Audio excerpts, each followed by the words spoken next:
दूसरी तरफ जू फर्स्ट प्रिजन में जाता है जहाँ गार्ड्स उससे पूछते हैं कि वो यहाँ पर क्या कर रहा है, तो वो बताता है कि मिनिस्टर ने उसे यहाँ पर सिक्योरिटी को चेक करने भेजा है। जिसके बाद वो कंट्रोल रूम में जाकर कहता है कि वो सिक्योरिटी को इम्प्रूव करने आया है और वो अपने लैपटॉप को निकाल कर कुछ टाइप करने लगता है, जिसकी वजह से उस रोबोट पे एक उल्लू का साइन बन जाता है और हम देखते हैं कि वो असल में स्पिरिट टेम्परर था जिसने जू का भेस बना रखा था। दूसरी तरफ जिंगडेंग और क्रिस्पी नूडल्स की फाइट शुरू होने वाली थी। मैं सिर्फ टॉप कल्टिवेटर से फाइट करना चाहता हूँ, लेकिन जब वो क्रिस्पी नूडल्स पर अटैक करता है उसका उसके ऊपर जरा भी असर नहीं होता। ये देखकर वो हैरान हो जाता है और लगातार क्रिस्पी के ऊपर अटैक करने लगता है, लेकिन उनका भी उसके ऊपर कोई असर नहीं होता। जिसके बाद क्रिस्पी अपनी पावर्स का यूज करके जिंगडेंग को अपनी तरफ खींचता है और गर्दन से उठाकर कहता है कि वो उसके मास्टर से लड़ने लायक अभी नहीं हुआ है। जिसके बाद वो उसके ऊपर अटैक करके जमीन पर फेंक देता है, लेकिन जिंगडेंग ने अभी हार नहीं मानी थी और उसे यहीं पर रुकने को कहता है, तो क्रिस्पी नूडल्स मान जाता है। जिसके बाद जिंगडेंग उसी पाम अटैक से उसके ऊपर भी हमला करता है, लेकिन क्रिस्पी अपनी एक ही उंगली से उसके अटैक को रोक देता है। दूसरी तरफ जू देख रहा था कि उन दोनों की फाइट की वजह से प्रिजन को काफी ज्यादा एनर्जी मिल चुकी है। वहीं क्रिस्पी नूडल्स की पावर्स को देखकर जिंगडेंग हैरान हो रखा था। जिसके बाद क्रिस्पी फिर से जिंगडेंग के ऊपर अटैक करता है, जिसकी वजह से उसके मुंह से खून निकलने लगता है। इन सब से वो गहरे सदमे में आ रखा था और क्रिस्पी उससे पूछता है कि वो इतना ताकतवर है, लेकिन उसने उसका नाम पहले कभी नहीं सुना। इसके बाद हम पास्ट का सीन देखते हैं जब उसका मास्टर उससे कहता है कि वो बहुत स्ट्रॉन्ग और स्पेशल है, जो कि मल्टीवर्स साइज के साथ पैदा हुआ है। अब उनके पास उसे सिखाने के लिए कुछ भी नहीं था, तो वो उसमें अपनी एनर्जी ट्रांसफर करके कहते हैं कि वो अपनी ताकत का यूज लोगों की भलाई के लिए करे। और अपने मास्टर की मौत के बाद उसने सभी लोगों की मदद करना शुरू कर दिया और दूसरे डायमेंशन में जाकर ट्रेनिंग की। इसके बाद डीमन इन्वेजन के दौरान वो मदद करने वापस अर्थ पर आया था, लेकिन उससे पहले ही टॉप कल्टिवेटर ने सभी डीमंस को हरा दिया था।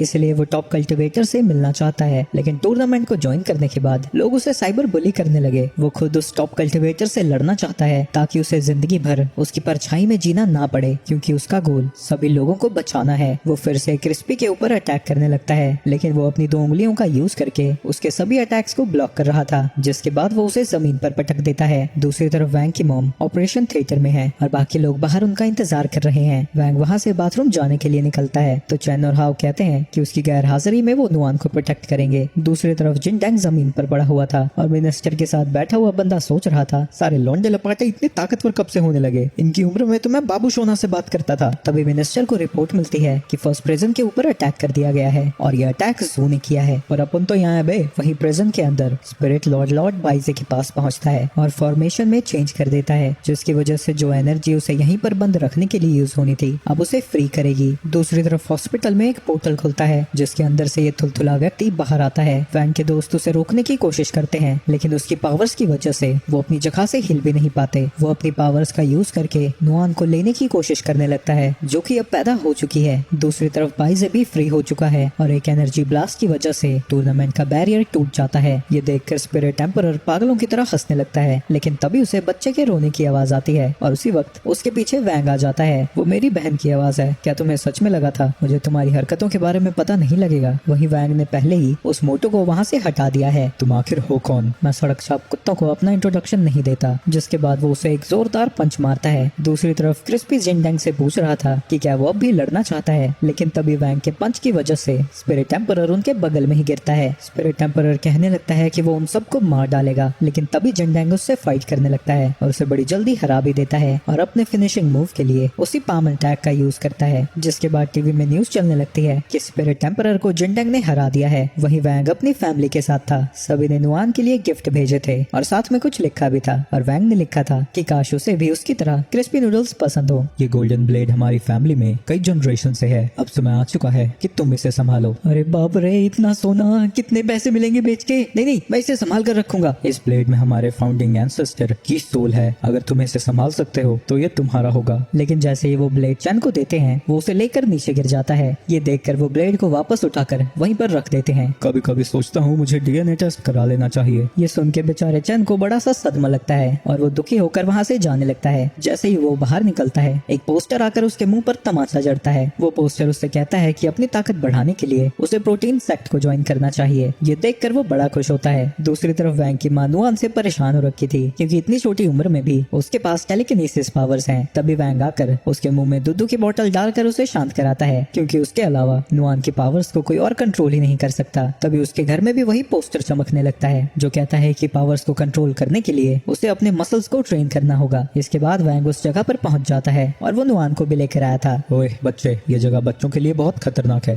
मैं खुद को रजिस्टर नहीं करने आया, ये बहन आएगी मेरी। इसके बाद वहाँ पर सन आती है और बताती है कि VIP black gold card members अपने साथ 2 मेंबर्स को फ्री में ला सकते हैं, तो वो ऑफिशियल उन्हें अंदर आने देता है। सन उन्हें बताती है कि यहाँ के इक्विपमेंट्स ट्रेनिंग के लिए सबसे बेस्ट हैं। तभी उनकी नजर चैन पर जाती है, जो कि ट्रेनर से अपनी ताकत बढ़ाने के लिए गिड़गिड़ा रहा था। वो उससे पूछता है कि क्या उसके पास ब्लैक गोल्ड कार्ड है। चैन कहता है कि उसके पास नहीं है, लेकिन वो ले लेगा। तुम्हें उसे खरीदने के लिए 1 मिलियन स्पिरिट स्टोन्स लगाने पड़ेंगे। ये सुन के वो हैरान हो जाता है। तभी सन बीच में आती है और कहती है कि चैन उसका दोस्त है और वो नुआन की तरह अपने कार्ड पर उसे फ्री में लाना चाहती है। ट्रेनर इसके लिए मान जाता है, लेकिन कहता है कि पहले चैन को 3 टेस्ट को कंप्लीट करना होगा। वही चैन कॉन्फिडेंट था कि वो टेस्ट में तो झंडे जरूर गाड़ेगा। इसके बाद वो एक पंचिंग बैग को पंच मारता है, जिसकी वजह से वो फट जाता है। अगर तुमने इस बैग को हिला दिया तो तुम पहले टेस्ट में पास हो जाओगे। ये एंशिएंट ब्लैक आयरन सैंड से भरी हुई है। कोई भी नेसेंट सोल स्टेट से नीचे का बंदा इसे मूव ही नहीं कर सकता। जिसके बाद जब चैन उसे पंच करता है, उसके हाथ की हड्डियों के टुकड़े टुकड़े हो जाते हैं। अब दूध नहीं पीता क्या? उसे देखकर सभी लोग हंस रहे थे।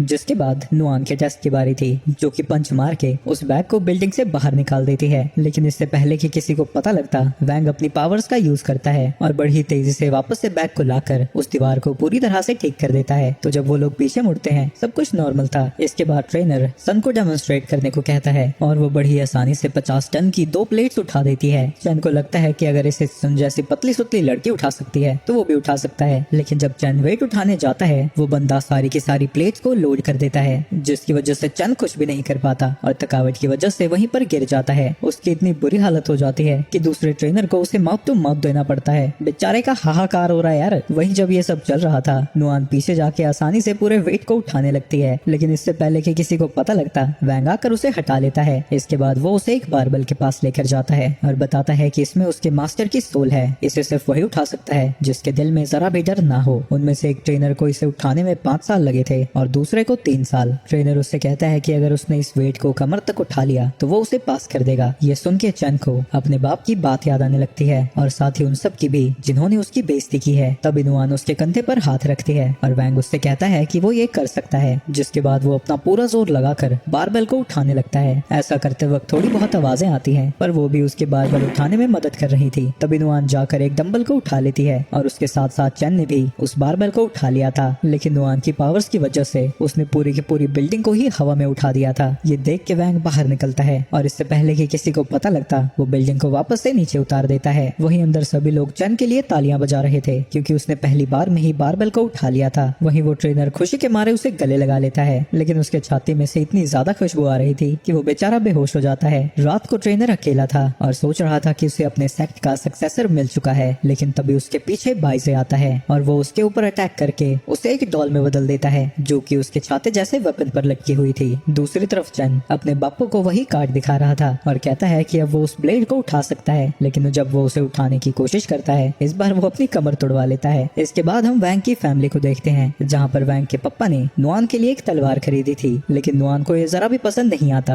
और वो उसे पकड़कर नीचे फेंक देती है, जिससे वो टूट जाती है। इस पे मैंने बहुत सारे पैसे खर्चे थे, पता नहीं अमेज़न वाले इस पे रिटर्न लेंगे भी या नहीं लेंगे, बोल दूंगा ये ऐसे ही डिलीवर हुआ था। वैंग उन्हें बताता है कि नुआन की स्पिरिचुअल पावर्स को कोई भी नॉर्मल तलवार हैंडल नहीं कर सकती, तो वो इसके लिए खुद ही तलवार का इंतजाम करेगा। दूसरी तरफ प्रिजन में हम शुआन को देखते हैं, जिससे कि 2 गार्ड्स जेल के अंदर डाल रहे थे। वो कहता है कि एक बार वो बाहर निकला तो वो उन दोनों को मार देगा, लेकिन तभी वहाँ पर बाइजे आता है और उन दोनों गार्ड्स को मार देता है। जिसके बाद वो शुआन को खींच के लात मारता है और उससे पूछता है कि वो स्वॉर्ड इमॉर्टल का स्टूडेंट है, तो उसे पता ही होगा कि डीमन स्वॉर्ड कहाँ पर है। ये बताने के बाद मुझे क्या मिलेगा? लेकिन बाइजे उसकी बकबक नहीं सुनता और उसे भी डॉल में बदल देता है, जिससे जब वो नीचे फेंकता है, वो उसकी सारी बात मान रहा था और वो उससे कहता है कि वो उसे डीमन स्वॉर्ड की तरफ ले चले। दूसरी तरफ वैंग लिन की स्वॉर्ड स्पिरिट के पास था। वो बताती है कि स्वॉर्ड स्पिरिट बनाना बहुत लंबा काम है। अगर नुआन को स्वॉर्ड स्पिरिट चाहिए तो उसे तलवार चलाना सीखना होगा और उसके साथ समय बिताना होगा। ऐसा करने के कई सालों बाद ही मिस्टिक रेल्म से कोई स्वॉर्ड स्पिरिट उसके पास आएगी। फ्रॉगी कहता है कि क्यों ना वो लोग खुद ही स्वॉर्ड स्पिरिट मिस्टिक रेल्म में चले जाएं। वो बताती है कि उसकी एंट्रेंस यहीं पर है, लेकिन वो ऑटोमेटिकली हर 2000 साल में खुलती है और अगली बार वो 1000 साल बाद खुलने वाली है। इतना परेशान क्यों होती हो बेब्स, मैं हूं ना। जिसके बाद वैंग अपनी तलवार को बाहर निकालता है, जिससे जिंगबाई की स्पिरिट बाहर आती है, जो कि ऑरा फार्म करता हुआ उस स्पिरिट से आगे बढ़ता है और वैंग से पूछता है कि उसके लिए क्या हुक्म है। हम स्वॉर्ड स्पिरिट रेल्म में जा रहे हैं। ये सुनते ही जिंगबाई एक स्लैश करता है, जिसकी वजह वजह से उस रम के लिए एंट्रेंस खुल जाती है और वो सब उस स्वॉर्ड स्पिरिट रेल्म में पहुंच जाते हैं, जहां वो कहती है कि उसने पहली बार किसी को डायरेक्टली यहाँ घुसते हुए देखा है। तो तुमने अपने मास्टर को यहाँ से धक्का दिया था, तो डीमन स्वॉर्ड की स्पिरिट भी यहीं पर सील होगी। जिसके बाद वो डीमन स्वॉर्ड की स्पिरिट को समन करता है और उसके अपने सामने आते ही अपने सभी डॉल्स को एक साथ उसके ऊपर फेंक देता है और वो उसके ऊपर अटैक करने लगते हैं, लेकिन वो स्वॉर्ड स्पिरिट एक ही झटके में उन सबको हटा देती है। जिसके बाद बाइजे अपनी बाकी की डॉल्स को भी उस पर अटैक करने के लिए भेज देता है, जिन्हें वो कुछ देर में डिफ्लेक्ट तो कर देता है, पर उसकी पावर्स अब कम हो चुकी थी, तो वो फिर से अपने वेपन का यूज करके उसे भी डॉल में बदल देता है। वहीं स्वॉर्ड सिस्टर जगह को देखकर हैरान थी,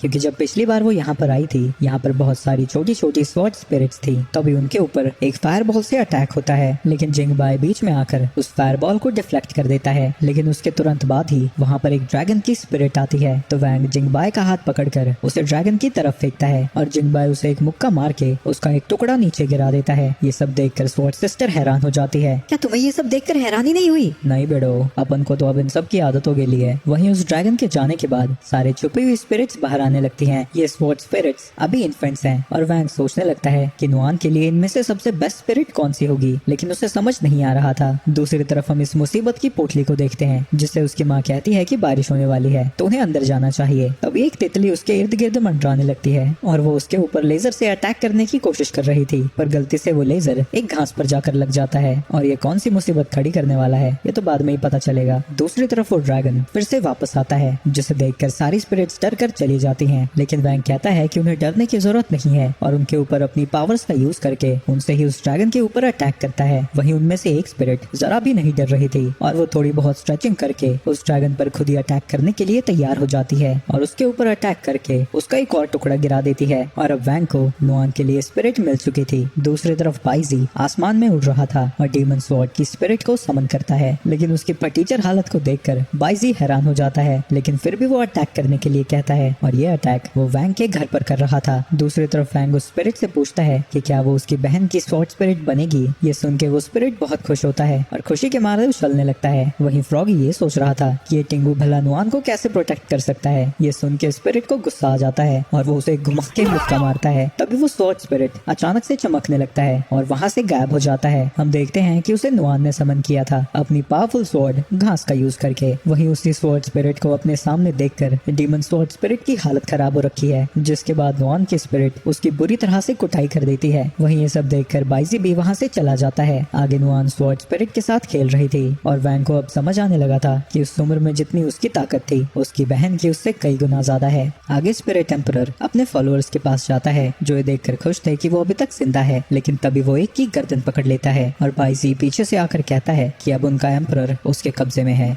जिसके बाद एम्परर सभी गार्ड्स को मारने लगता है। वो कहता है कि अब उसे थोड़ी और स्पिरिचुअल एनर्जी चाहिए, फिर वो डाउ एंसेस्टर्स का ट्रेजर ओपन कर पाएगा। तभी वहाँ पर उसके अंदर का डीमन आता है और वो उसे अपनी डॉल्स खिला देता है। जिसके बाद वो एक पोर्टल खोलता है जो कि चांद को अर्थ से जोड़ता है और उस पोर्टल के थ्रू बाइजी चांद के ऊपर पहुंच जाता है। दूसरी तरफ स्कूल में मिस पान की क्लास शुरू होने वाली है और पान कहती है कि वो लोग उसे ऐसे ना देखें जैसे वो कोई स्ट्रिक्ट टीचर हो। आगे हम देखते हैं कि वैंग अपनी छोटी बहन के साथ स्कूल पहुंचा है। पास्ट के सीन में हम देखते हैं कि जब वैंग स्कूल के लिए तैयार हो रहा था, नुआन उसका पीछा छोड़ने को तैयार ही नहीं थी। बार बार मना करने के बाद भी वो उसके ऊपर ही चढ़ती रहती है, तो उसकी मदर ने कहा कि वो नुआन को स्कूल ले जाए। जिसके बाद वैंग पैन से परमिशन मांगने जाता है, जो पहले तो मना कर देती है, लेकिन जब नुआन अपने क्यूट अटैक का यूज करती है उसका दिल भी पिघल जाता है, यहाँ तक कि वो उसके लिए स्कूल के कपड़े भी सिलवा देती है। आगे पैन उन्हें पढ़ा रही थी कि ओरिजिनल कल्टिवेटर, जिन्हें कि डाउ एंसेस्टर के नाम से भी जाना जाता है, उन्होंने हेवनली डाउ बनाया था और ताकि वो किसी गलत के हाथ में ना जाए उनके सीक्रेट्स को मून पर सील कर दिया और आज वो सीखने वाले हैं कि मून पर कैसे जा सकते हैं। इनफ स्पिरिचुअल एनर्जी इकट्ठा करने के बाद एक पैसेज खोला जा सकता है जो कि सीधा मून पर खुलेगा। सन पूछती है कि इसके लिए कितनी एनर्जी की जरूरत है। पैन कहती है कि उसके बारे में कुछ भी नहीं कहा जा सकता, लेकिन उन लोगों के पास इतनी ही एनर्जी है कि वो आसपास कहीं भटकेंगे और वो असेशन टेक्निक को उन्हें प्रैक्टिस करने को कहती है। हमेशा की तरह हमारा होनहार लड़का चंद सबसे पहले पोर्टल ओपन करता है जो कि सीधा वॉशरूम में खुलता है, जो देखकर वो बंदा उसे चाटा मार देता है क्योंकि अब उन सबको पता लग चुका था कि उसके दोस्त उसे सेंटीमीटर क्यों बुलाते हैं। इसके बाद सनरॉन्ग की बारी थी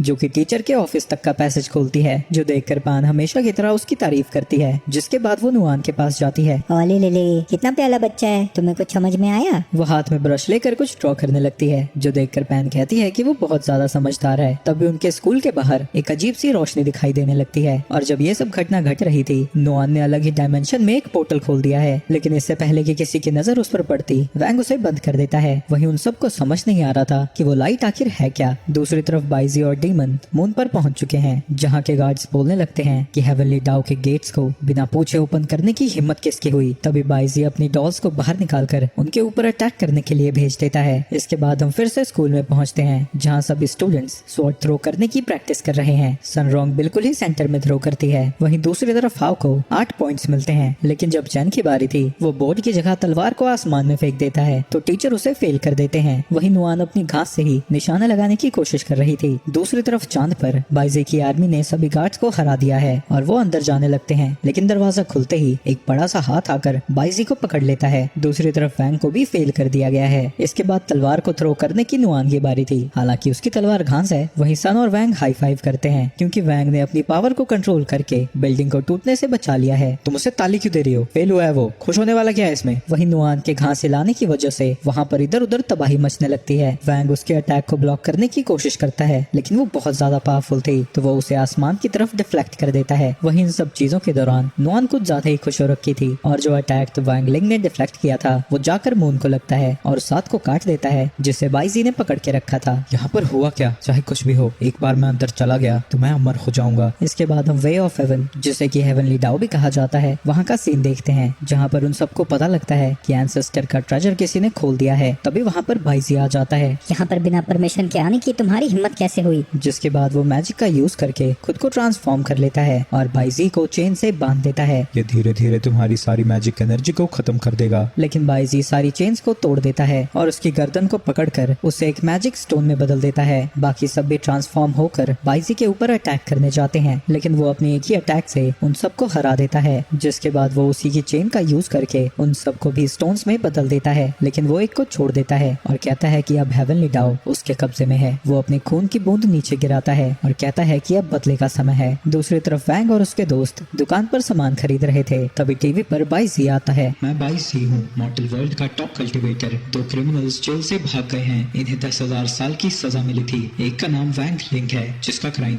नूडल्स खाना है, और दूसरे का नाम वैंग नुआन है, जो कि असल में एक डीमन है। ये लोग दुनिया के लिए बहुत बड़ा खतरा है। जो भी इन्हें पकड़ेगा उन्हें 10 बिलियन स्पिरिचुअल स्टोन मिलेंगे। आसपास के सारे लोग बाइजी के कंट्रोल में आ चुके थे और वैंग के दोस्त ही उसे पकड़ने की कोशिश करने लगते हैं, लेकिन वैंग उनसे बचकर जाने लगता है। लेकिन सनरोंग भी उसके खिलाफ हो चुकी थी, क्योंकि उसकी मेमोरीज में वैंग के साथ वो नहीं बल्कि कोई और लड़की है और वो इस धोखे के लिए उसके ऊपर अटैक करने लगती है। तो वैंग को वहाँ से भी बचकर भागना पड़ता है और सारे स्टूडेंट्स उसका पीछा कर रहे थे, यहाँ तक कि वो उसके ऊपर अपनी तलवार भी फेंकने लगते हैं। लिन बाइजी से कहती है कि वो उन्हें रास्ता दिखाए, तो बाइजी उन्हें बताता है कि इस वक्त वैंग हेवनली पैराडाइज की तरफ जा रहा है। वहीं वैंग के पास जू और उसके सोल्जर्स पहुंच चुके हैं, जो कि फ्रॉगी को पकड़ लेते हैं। जू कहता है कि वो उसके पेरेंट्स से पूछताछ करें और वो घर में नुआन को पकड़ने जाते हैं। जू कहता है कि वो फिक्र ना करे, वो उसे कुछ भी नहीं करेंगे। तभी नुआन बबल्स फुलाने लगती है, जो देखकर वो सब हंस रहे थे, लेकिन जैसे ही वो एक बबल को टच करते हैं वहाँ पर एक धमाका हो जाता है, जिसकी वजह से जू गुस्से में नुआन को पकड़ने जाता है, लेकिन नुआन हवा में उड़कर उससे बच जाती है और वो अपने मैजिक का यूज करके घर के सामान से उनकी धुलाई करने लगती है। दूसरी तरफ वैंग भी सबसे बचता हुआ भाग रहा है और वो सन के अम्यूजमेंट पार्क में पहुंच जाता है, जहाँ पर सन ने अपने ग्रैंडपा को कहकर बैरियर को एक्टिवेट करा दिया है। तो उसे लगता है कि वैंग वहाँ से नहीं निकल सकता। सारे गार्ड्स वैंग के ऊपर फायर करने लगते हैं, लेकिन एक भी गोली उसे छू तक नहीं पाती और वो चुटकी बजा के उन्हें नीचे गिरा देता है। इसके बाद सन उसके ऊपर अटैक करने जाती है, लेकिन वैंग उसके सभी अटैक्स को डॉज कर रहा था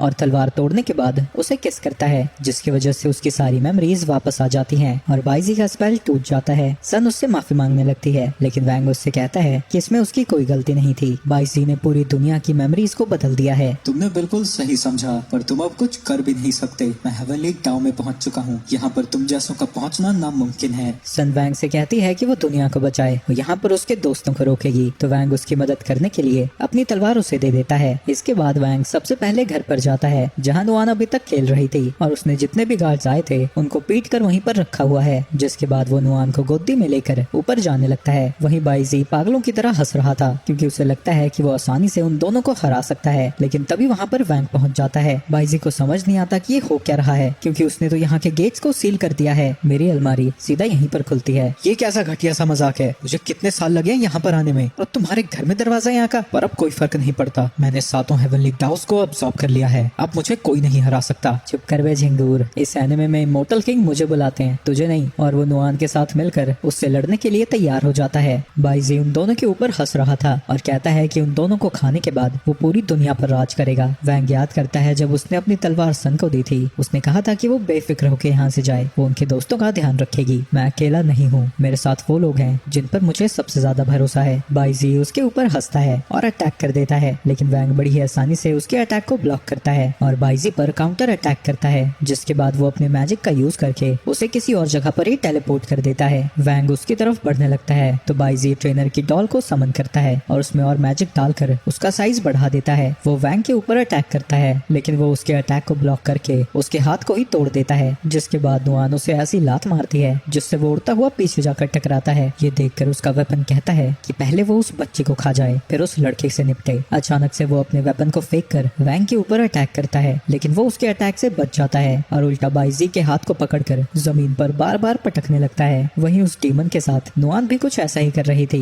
और काफी सारी पिटाई खाने के बाद वो वापस से अपने ओरिजिनल फॉर्म में ट्रांसफॉर्म हो जाता है। बाइजी कुछ डॉल्स को खा लेता है, जिससे उसकी सारी एनर्जी वापस आ जाती है। तुम्हारी बहन अभी ही पैदा हुई है, लेकिन उसकी स्पिरिचुअल एनर्जी कमाल की है, उसे खाने के लिए मैं और ज्यादा तड़पने लगा हूँ। जिसके बाद वो डीमन स्वॉर्ड को समन करता है, जिसके बाद नुआन अपनी तलवार को वैंग को देती है और वो उसके एक ही स्लैश से उस डीमन स्वॉर्ड को खत्म कर देता है। इसके बाद बाइजी डाओ एंसेस्टर के अवतार को समन करता है, जिसके पास 3000 हेवनली डाओ है। मैं तुम्हें दिखाता हूँ हमारी ताकत में कितना ज्यादा फर्क है। वैंग अपनी सील को हल्का सा हटा देता है और वो उसके जैसे एक नहीं 5-6 सिंबल्स का यूज कर रहा था। तुमसे किसने कहा कि मेरे पास सिर्फ 3000 हेवनली डाव है। जिसके बाद नुआन भी अपनी पावर्स का यूज करने लगती है और उस एवतार को पकड़ लेती है। बाइसी को यकीन नहीं होता कि नुआन ने अपना ही अलग डाव बना रखा है। जिसके बाद वैंगलिंग अपनी पावर्स का यूज करके बाइसी को अपनी तरफ खींचता है और उसे पकड़कर आसमान में कूद जाता है और सीधा जमीन पर दे मारता है। मुझे लगा था 3000 हेवनली डाव ही लिमिट होती है, मैंने कभी नहीं सोचा था कि तुम्हारे पास इतने सारे डाव के सील्स होंगे। इसके बाद बाइजी उसे बातों में उलझाने लगता है और इसका फायदा उठाकर उसका वेपन पीछे से नुआन को पकड़ लेता है, जिसे तुरंत ही बाइजी खा जाता है। ये देखकर गुस्से में वैंग उसके ऊपर अटैक करने लगता है, लेकिन तभी वो रुक जाता है क्योंकि बाइजी कहता है कि अगर उसने उसे कुछ भी किया तो उसके साथ उसकी बहन भी मारी जाएगी। इसके बाद हम बाइजी की मेमोरीज को देखते हैं। जब उसका मास्टर उसे कहीं लेकर जा रहा था तभी वहाँ पर नुआन भी पहुँच जाती है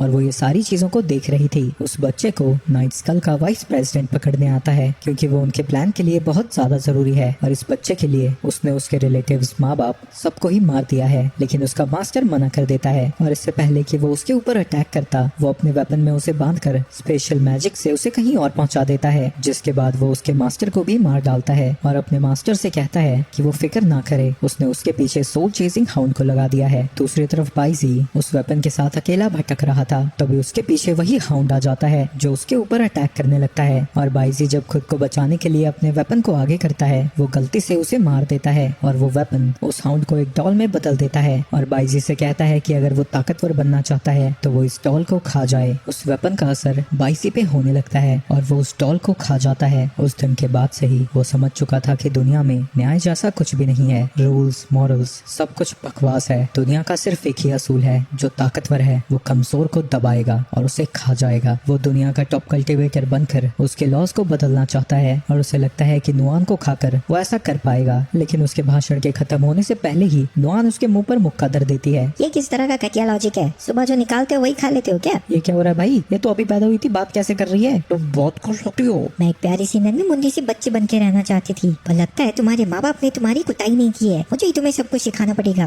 तुम्हारे लॉजिक के हिसाब से अगर मैं तुम्हारी कुटाई करती हूँ तो मैं तुम्हें खा सकती हूँ, फिर सारी गलतियों की एक सजा होती है, लेकिन तुमने मासूमों के खतरे में डाला है। तुम हंसते भी बदतमीजों की तरह हो, तुम्हें तो पीट पीट के समझाऊंगी मैं। जिसके बाद नुआन उसकी कुटाई करने लगती है, जिसकी वजह से एक एक करके उसने जितनों को भी खाया था वो बाहर आने लगते हैं। हाँ, और इसके साथ साथ उसके 2-3 दांत भी बाहर आ रहे थे। वहीं ऐसा होता हुआ देखकर वैंग भी उसकी कुटाई करने लगता है और हर पंच के साथ उसके पेट से एक नया प्राणी बाहर आ रहा था। तो अंदर से उसे नुआन पीट रही थी और बाहर से वैंग। और इन दोनों भाई बहनों की कुटाई की वजह से धीरे धीरे करके जितने भी सोल्स को उसने खाया था वो बाहर आने लगते हैं। जिसके बाद अपने आखिरी पंच के साथ नुआन भी उसके पेट से बाहर आ जाती है। इसके बाद जब वैंग उसके वेपन को पकड़ता है वो उससे भी कहने लगता है कि क्या वो ताकतवर बनना चाहता है, उसे बस उसके साथ एक कॉन्ट्रैक्ट बनाना है और वो उसे दुनिया का सबसे ताकतवर इंसान बना देगा। लेकिन वैंग उस वेपन को ही तोड़ देता है, जिसकी वजह से उसके अंदर का डीमन भी जलकर खत्म हो जाता है। आगे जब हेवनली डाउ के बंदे जागते हैं वो वैंग लिंग को सेज लिंग कह के बुलाते हैं और उन्हें बचाने बचाने के लिए उसका शुक्रिया अदा करते हैं। वैंग उनसे कहता है कि वो लोगों की मेमोरीज को वापस से ठीक कर दें और दुनिया को वापस से पहले जैसा कर दें। जिसके बाद वो सन रॉन्ग के पास वापस जाता है, जहाँ वो देखता है कि उसने सबकी कुटाई करके रखी है और सब बेचारे टूटी फूटी हालत में पड़े हैं। वैंग सन का शुक्रिया अदा करता है क्योंकि जब पूरी दुनिया उसके खिलाफ खड़ी थी सिर्फ वही अकेली उसके साथ थी। सन कहती है कि इसके लिए तो उसे कोई रिवॉर्ड मिलना चाहिए और वो किसी करने के लिए अपना मुंह आगे बढ़ाती है। वैंग थोड़ा सा हिचकिचाता है लेकिन वो भी उसकी तरफ बढ़ने लगता है, लेकिन ऐन वक्त पर उनके बीच नुआन अपना मुंह ले आती है। दूसरी तरफ बाइसी को वापस से फर्स्ट प्रिजन में बंद कर दिया गया है। तभी जू के पीछे से वही डीमन आता है और अपने हाथ को उसके आर पार कर देता है। जिसके बाद वहाँ पर वही बंदा आता है जिसने उस वाइस प्रेसिडेंट को अब्सॉर्ब किया था, जो कहता है कि एक दिन वो वैंग को खत्म कर देगा। इसके बाद वैंग की फैमिली नुआन का पहला बर्थडे सेलिब्रेट कर रहे हैं। वैंग का फादर कहता है कि जब से वो पैदा हुई है उसने उनकी जिंदगी में खुशियां भर दी हैं और आज वो देखने वाले हैं कि नुआन कौन सा रास्ता चुनेगी। सबने एक एक चीज को जमीन पर रखा हुआ था लेकिन नुआन उनमें से किसी को भी नहीं चुनती और अपने खिलौने को ही चुनती है और कहती है कि वो अपना रास्ता खुद बनाएगी। तो भाई लोग, ये सीजन भी यहीं पर समाप्त होता है। अगला सीजन शायद अगले साल आएगा, तो तब तक के लिए चैनल को लाइक कर देना और वीडियो को सब्सक्राइब करते जाना।